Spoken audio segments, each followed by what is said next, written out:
Thank you very much. Thank you.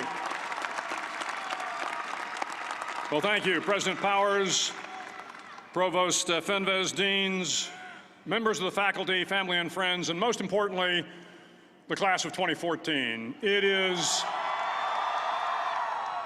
indeed an honor for me to be here tonight.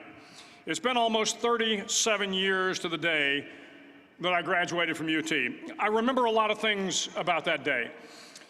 I remember I had a throbbing headache from a party the night before.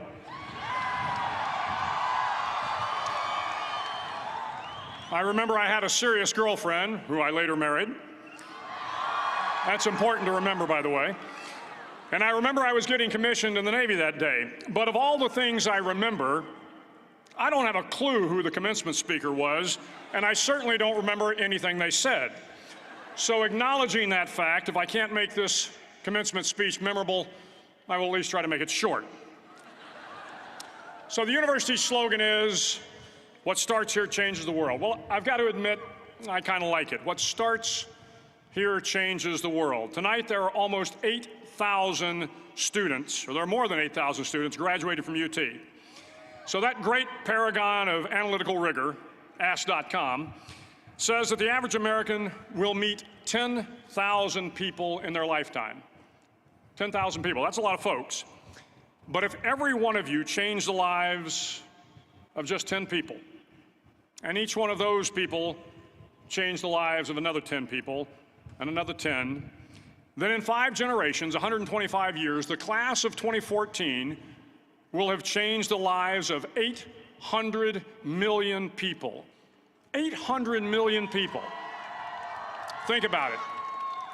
Over twice the population of the United States. Go one more generation, and you can change the entire population of the world, 8 billion people.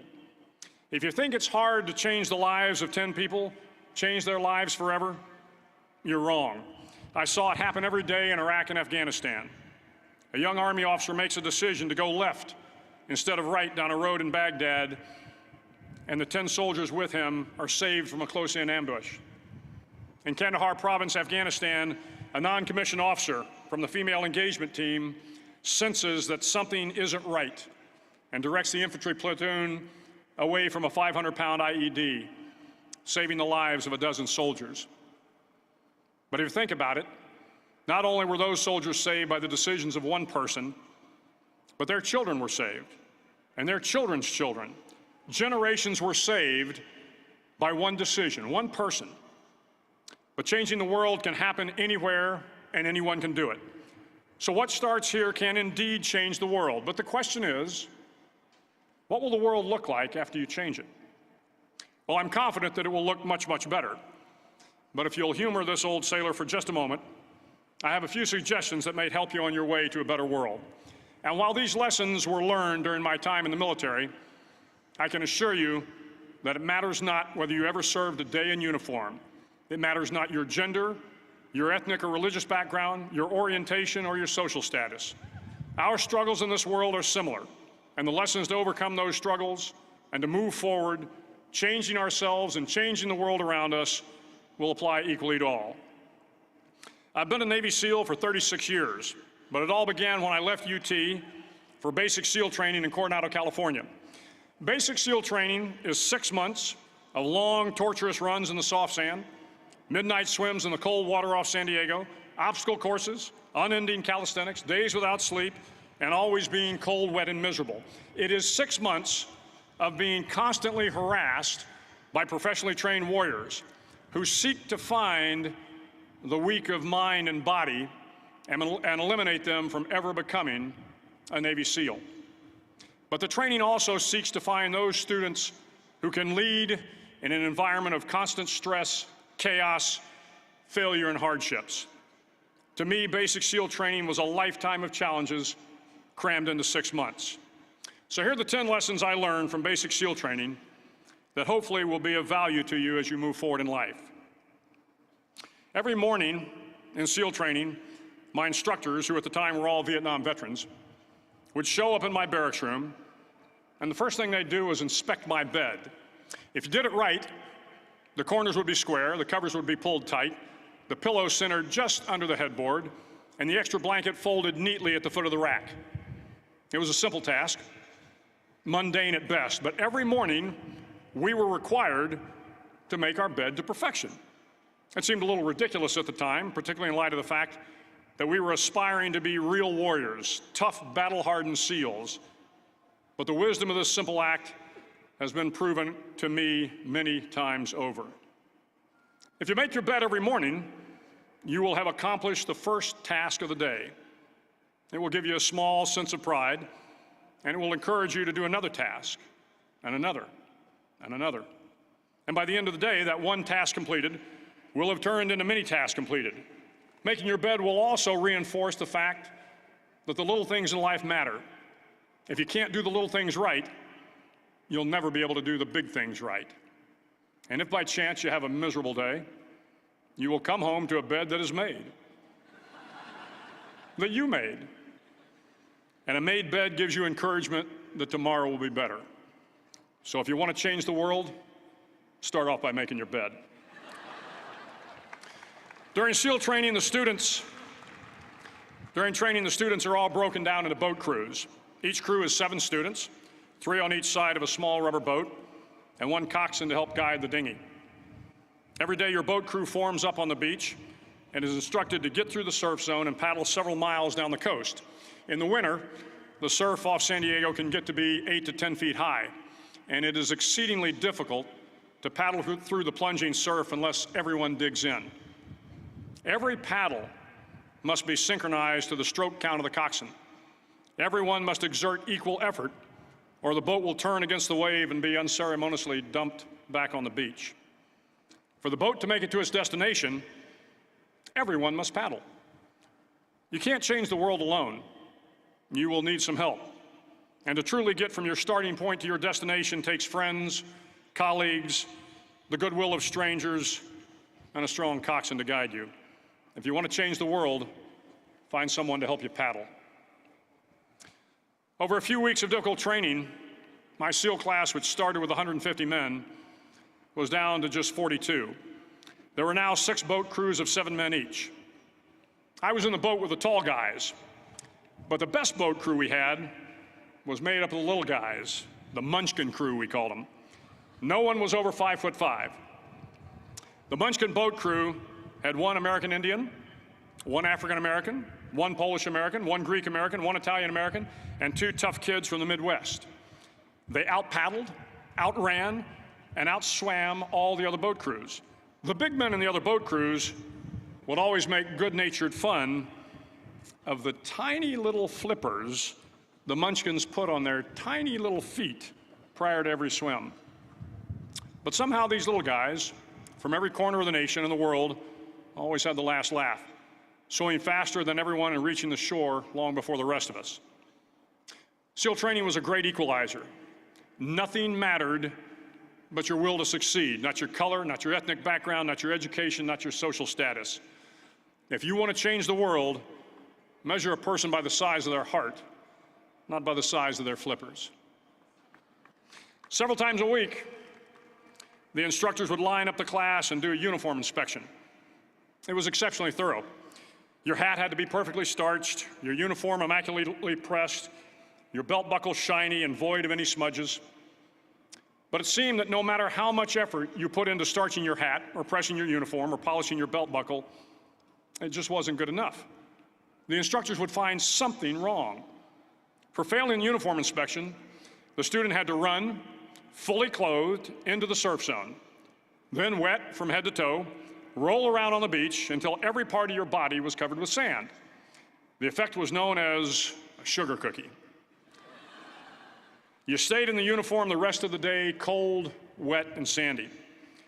There were many a student who just couldn't accept the fact that all their efforts were in vain, that no matter how hard they tried to get the uniform right, it went unappreciated. Those students didn't make it through training. Those students didn't understand the purpose of the drill. You were never going to succeed. You were never going to have a perfect uniform. The instructors weren't going to allow it. Sometimes, no matter how well you prepare or how well you perform, you still end up as a sugar cookie. It's just the way life is sometimes. If you want to change the world, get over being a sugar cookie and keep moving forward. Every day during training, you were challenged with multiple physical events: long runs, long swims, obstacle courses, hours of calisthenics, something designed to test your mettle. Every event had standards, times you had to meet. If you failed to meet those times, those standards, your name was posted on a list, and at the end of the day, those on the list were invited to a circus. A circus was 2 hours of additional calisthenics, designed to wear you down, to break your spirit, to force you to quit. No one wanted a circus. A circus meant that for that day, you didn't measure up. A circus meant more fatigue, and more fatigue meant that the following day would be more difficult, and more circuses were likely. But at some time during SEAL training, everyone made the circus list. But an interesting thing happened to those who were constantly on the list. Over time, those students who did 2 hours of extra calisthenics got stronger and stronger. The pain of the circuses built inner strength and physical resiliency. Life is filled with circuses. You will fail. You will likely fail often. It will be painful. It will be discouraging. At times, it will test you to your very core. But if you want to change the world, don't be afraid of the circuses. At least twice a week, the trainees were required to run the obstacle course. The obstacle course contained 25 obstacles, including a 10-foot wall, a 30-foot cargo net, a barbed wire crawl, to name a few. But the most challenging obstacle was the slide for life. It had a 3-level, 30-foot tower at one end and a 1-level tower at the other. In between was a 200-foot long rope. You had to climb the 3-tiered tower, and once at the top, you grabbed the rope, swung underneath the rope, and pulled yourself hand over hand until you got to the other end. The record for the obstacle course had stood for years when my class began in 1977. The record seemed unbeatable until one day a student decided to go down the slide for life head first. Instead of swinging his body underneath the rope and inching his way down, he bravely mounted the top of the rope and thrust himself forward. It was a dangerous move, seemingly foolish and fraught with risk.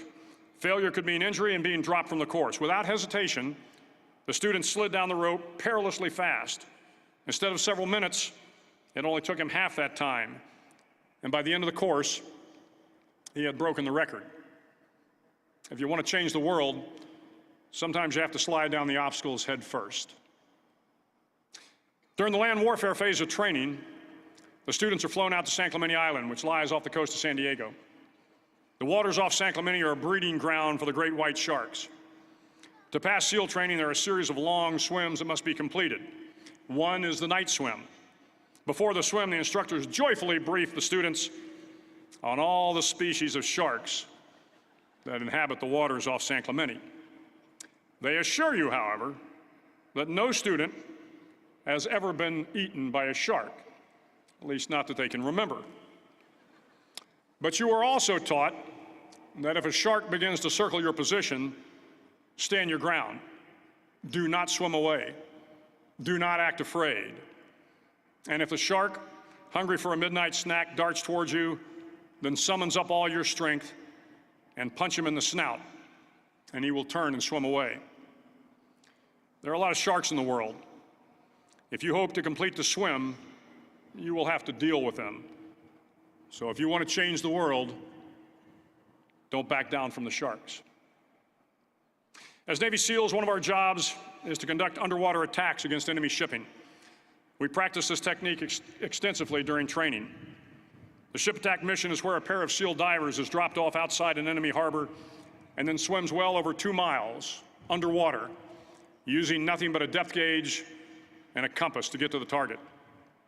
During the entire swim, even well below the surface, there is some light that comes through. It is comforting to know that there is open water above you. But as you approach the ship, which is tied to a pier, the light begins to fade.